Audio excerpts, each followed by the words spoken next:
Mesdames, Mesdemoiselles et Messieurs, bonsoir et bienvenue sur Numidia TV pour le 19-15. Sans plus attendre, découvrons les principaux titres de l'actualité d'aujourd'hui. La défense nationale et l'emploi de tous les potentiels de l'État axés sur les valeurs morales de la nation selon le ministère de la Défense nationale. Importation du lait, la facture enregistre une baisse de 47%, traduisant ainsi la politique de rationalisation des dépenses chères au gouvernement. Tourisme, plus de 1000 projets d'investissement retenus depuis 2008 pour la création d'emplois et de richesses. International, Syrie, violation de l'espace aérien de la Turquie par la Russie n'est pas accidentelle, selon un haut responsable américain. Les responsabilités des parties en conflit se rejettent la balle. Deux nouveaux décès ont été enregistrés parmi les hadjis algériens suite à la bousculade survenue à Mina, portant ainsi le nombre d'Algériens décédés lors de cet accident à 18, a indiqué le ministère des Affaires étrangères dans un communiqué. Le bilan continue malheureusement de s'alourdir avec l'enregistrement de deux nouveaux décès, a affirmé le ministère, précisant que ces deux victimes étaient initialement portées disparues. Avec ces nouvelles victimes, le nombre de décès identifiés officiellement est de 18, alors que celui des blessés enregistrés est de 23.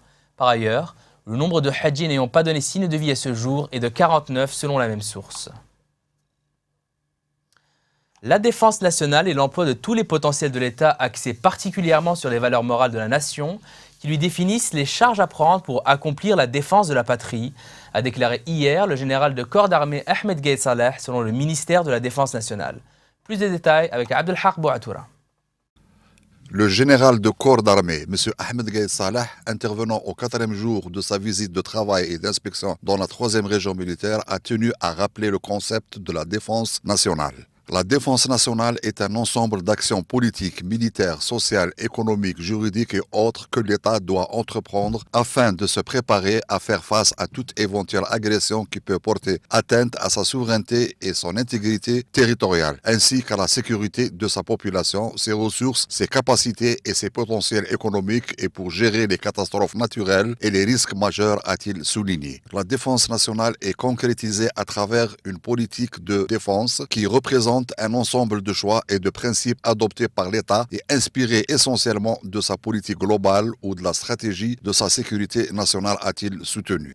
Dans cette perspective, la défense nationale est l'emploi de tous les potentiels de l'État, axés particulièrement sur les valeurs morales de la nation qui lui définissent les charges à prendre pour accomplir le sacré devoir, en l'occurrence la défense de la patrie, a-t-il ajouté. Le vice-ministre de la Défense nationale a ensuite évoqué le progrès important réalisé par l'AMP sur tous les plans par le soutien de son Excellence Monsieur le Président de la République, notamment sa décision historique de redonner le jour aux écoles des cadets de la nation en continuité historique aux écoles des cadets de la Révolution.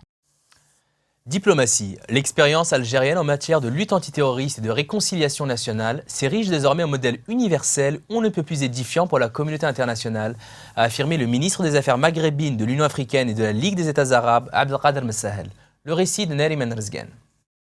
L'expérience de l'Algérie en matière de lutte antiterroriste et de réconciliation nationale est un acquis substantiel pour le peuple et le gouvernement algérien et constitue désormais un modèle édifiant pour la communauté internationale, a déclaré M. Messahel à la presse en marge de la réunion du comité central du Parti du Front de Libération Nationale FLN. L'Algérie jouait aujourd'hui de la stabilité grâce à la politique du président de la République Abdelaziz Bouteflika, a-t-il indiqué, soulignant que l'expérience algérienne en termes de lutte antiterroriste et de réconciliation nationale constitue désormais une référence pour les experts et spécialistes onusiens dans la lutte antiterroriste et l'extrémisme. M. Messahel a réaffirmé à cette occasion le soutien de l'Algérie aux efforts de l'ONU pour le règlement de la crise en Libye dans le cadre d'un dialogue politique qui préserve l'unité et la souveraineté de ce pays. Il y a un consensus international et consensus en Libye sur la nécessité de régler cette crise par le dialogue politique avec la formation d'un gouvernement d'union nationale, seul un État capable de lutter contre le terrorisme et à même de venir à bout de ce fléau, a-t-il ajouté. Concernant le dossier libyen, M. Messahel a affirmé que la sécurité au Mali exige actuellement une coordination entre tous les signataires de l'accord pour sa mise en œuvre. Économie maintenant, après la forte explosion qu'a connue la facture des importations des produits laitiers durant l'année dernière avec plus de 70%, celle-ci a subi un fléchissement de 47,59% durant les 8 premiers mois de l'année en cours. Plus de précisions avec Nariman Rizgan. Les chiffres des douanes algériennes montrent que la facture des importations de lait en poudre, crème de lait et matières grasses laitières, utilisées comme intrant dans la filière laitière, a atteint 770 millions de dollars sur les 8 premiers mois de 2015, contre 1,470 milliard de dollars à la même période de 2014, soit une baisse de 47,59%. En termes de quantité, les importations ont diminué à 258 000 tonnes contre 287 000 tonnes, soit une baisse de 10,7% selon le Centre national de l'informatique et des statistiques des douanes.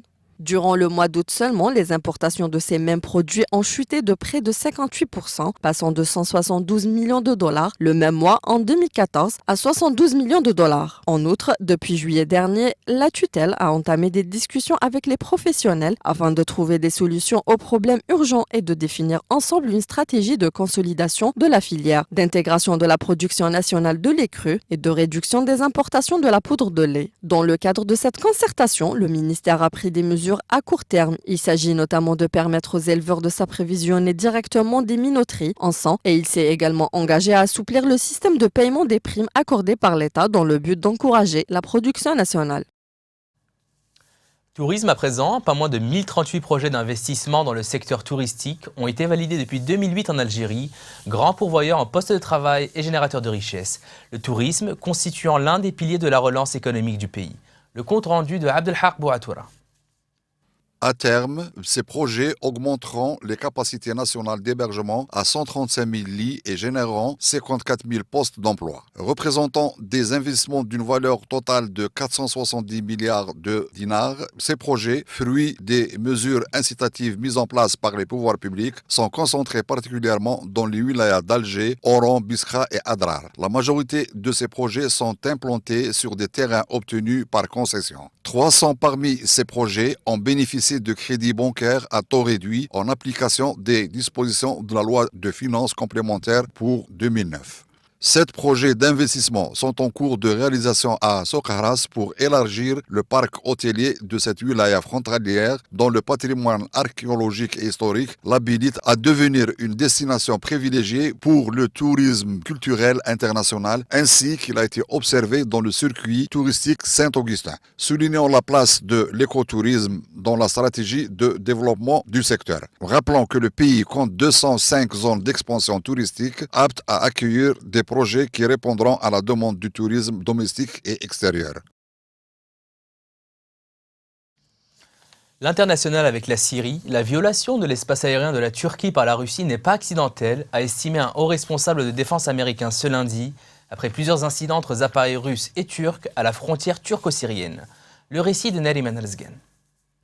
Je ne pense pas qu'il s'agisse d'un accident, a dit ce responsable qui s'exprimait à Madrid, sous couvert de l'anonymat. Cela confirme notre profonde inquiétude au sujet de ce qu'ils font. Cela pose des questions sur leur intention et soulève certainement des interrogations sur leur comportement et leur professionnalisme dans le ciel, a-t-il ajouté. Selon ce responsable, Washington est au centre de pourparlers urgents avec la Turquie et ses partenaires au sein de l'OTAN à Bruxelles. Le Pentagone et la Russie ont justement eu des conversations début octobre sur les moyens d'éviter des incidents dans les airs au-dessus de la Syrie alors que Moscou bombarde les opposants à Bachar el-Assad depuis 6 jours. Des frappes qui viennent s'ajouter à celles de la coalition d'une soixantaine de pays emmenés par les États-Unis. Cela est exactement le genre de comportement non professionnel que nous cherchions à éviter, a insisté ce responsable. À Bruxelles, le secrétaire général de l'OTAN, Jens Stoltenberg, a dénoncé lundi les violations inacceptables de l'espace aérien turc par des avions de combat russes et convoqué en urgence les 28 alliés pour une réunion de conseil de l'Atlantique Nord ce soir. En Inde, un journaliste a été tué par balle. La corruption à Hong Kong, inculpation de l'ancien chef de l'exécutif. Ramallah, Abbas dénonce l'escalade israélienne après de nouveaux troubles. L'Islande appelle la communauté internationale à s'intéresser à la question du Sahara occidental. C'est Le Monde aujourd'hui en bref avec Neriman Alzgan. Un journaliste de télévision a été tué par balle dans le nord de l'Inde, nouvel épisode d'une série de meurtres de reporters au cours des derniers mois. Hamant Yadav, qui travaillait pour la chaîne On Hindi TV 24, a été visé par des tireurs à moto en rentrant chez lui d'un marché. Il semble s'agir d'une vengeance. Le défunt était actif socialement. Il n'hésitait pas à s'occuper de cas que la population venue lui présenter, a dit un responsable de la police de la région de Dhina où s'est produit le meurtre. L'ancien chef du gouvernement de Hong Kong, Donald Tsang, tombé en disgrâce après avoir accepté les luxures cadeaux des milliardaires, a été inculpé ce lundi pour faute dernière affaire de corruption en date dans les sphères du pouvoir de l'ex-colonie britannique. Donald Tsang, 70 ans, faisait depuis la fin de son mandat en juin 2012 l'objet d'une enquête de la commission indépendante de lutte contre la corruption dans le territoire repassé en 1977 dans le giron chinois. Un procès ferait de lui le responsable le plus haut placé jamais jugé dans une affaire de corruption à Hong Kong. Le président palestinien Mahmoud Abbas a dénoncé ce lundi l'escalade israélienne après l'annonce par le Premier ministre Benjamin Netanyahu d'un nouveau durcissement de la répression contre les activistes palestiniens dans un contexte de violence en Cisjordanie et à Jérusalem-Est. Le gouvernement et la partie israélienne ont un intérêt à entraîner la région dans un cycle de violence et ils tentent, par l'escalade, sur l'esplanade des mosquées et les attaques des clans, de fuir leurs responsabilités et leur isolement international, selon le communiqué du bureau de M. Abbas. Le ministre des Affaires étrangères de l'Islande, M. Gunnar Svensson Brasses, a appelé la communauté internationale à s'intéresser à la question du Sahara occidental pour qu'elle ne reste pas dans l'oubli. Cette position reflète l'intérêt qu'accorde l'Islande à la question du Sahara occidental depuis l'adoption par le Parlement islandais en 2013 d'une forte résolution appelant à œuvrer activement dans les instances internationales en faveur de l'autodétermination au Sahara occidental et par lequel a été nommé un rapport spécial pour le Sahara occidental.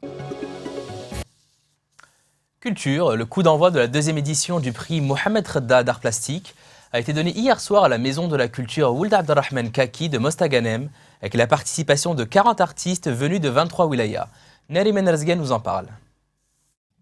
La cérémonie d'ouverture de cette manifestation, organisée par la Direction de la Culture en collaboration avec la Maison de la Culture de la Wilaya, a été marquée par l'inauguration d'une exposition de 80 tableaux de peinture en abstrait, impressionnisme, réalisme, expressionnisme, de miniatures et autres. Le jury composé de 3 peintres évaluera les œuvres d'art proposées pour choisir les 3 premiers lauréats qui percevront des prix en nature dont la valeur varie entre 30 000 et 80 000 dinars selon les organisateurs. Des ateliers d'art plastique sont prévus au profit des élèves de l'école régionale d'art plastique de Mostaganem pour la réalisation de toiles qui seront exposées à la galerie Mohamed Redda du musée de Mostaganem, actuellement à l'étude. L'artiste a organisé plusieurs expositions en Algérie et à l'étranger, a contribué au mouvement culturel durant tout son parcours artistique en assumant plusieurs responsabilités au ministère de la Culture, au Conseil de la Culture et à l'École supérieure des Beaux-Arts.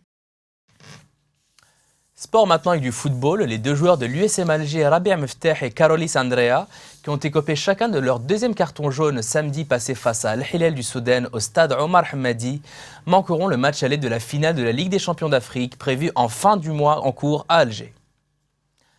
Les 2 joueurs ont été avertis au cours du match retour face aux Soudanais ponctué par la qualification de leur équipe vainqueur lors de la première manche à Khartoum sur le score de 2-1. Ces 2 défections s'ajoutent à celle de Youssef Belaili, suspendu pour 2 ans par la Confédération africaine de football, et probablement de Qaddour Beljielali, blessé. Malgré cela, l'entraîneur de l'USMA, Miloud Hamdi, affirme qu'il faisait entièrement confiance aux joueurs appelés à remplacer leurs coéquipiers absents. Insolite. Au milieu des dinosaures et des robots se dresse un immense château de sable médiéval, aux tourelles et au pont-levis travaillés dans les moindres détails. À l'intérieur, une chambre d'hôtel de luxe, un hôtel de sable présenté comme le premier au monde, a ouvert ses portes cet été aux Pays-Bas. Abritant une seule et unique chambre, ce château a été bâti à l'aide de milliers de kilos de sable. Les murs, le plafond et les statues qui décorent la chambre ont tous été sculptés dans ce matériau pour le moins inhabituel. C'est la fin de ce journal, merci de nous avoir suivis. Restez sur Numidia pour la suite des programmes et à demain.